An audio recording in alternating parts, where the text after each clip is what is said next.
السلام عليكم. اليوم غنشارك معكم هاد البطبوط اللي بامكانكم تعمروه باش ما بغيتو اللي كيجي مفشفش، وهاد العجين اللي غنعطيكم غيصايب لكم تقريبا 110 قطعه ديال البطبوط صغير.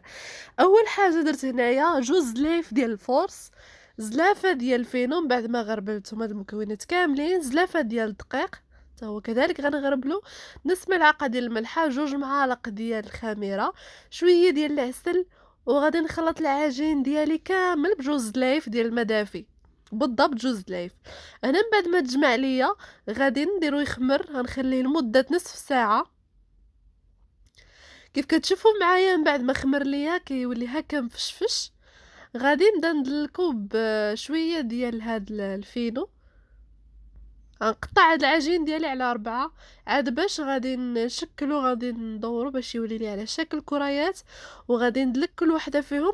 المهم هو انكم تكثروا هاد الفينو هذا، ديروا الفينو من الفوق ومن التحت ودلكوه حتى تسرحوه مزيان يولي رقيق. عاد باش دو شي حاجه اللي عندكم بحال هذه قطعوا بها، لا ما عندكمش اكتفيو غير بزلايف، شي زلافاتكم صغيره قطعوا بها.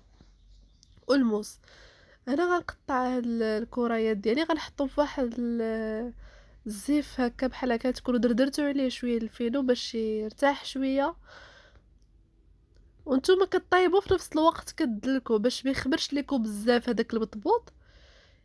يعني بداو باللي حطيته هو الاول عاد باش دوزو الاخرين. كيف كتشوفوا معايا انا هنايا طيبته غير شويه ما طيبتوش بزاف، حيت غادي نخليه في فريغو ونخليه حتى رمضان ان شاء الله ونعمرو معاكم.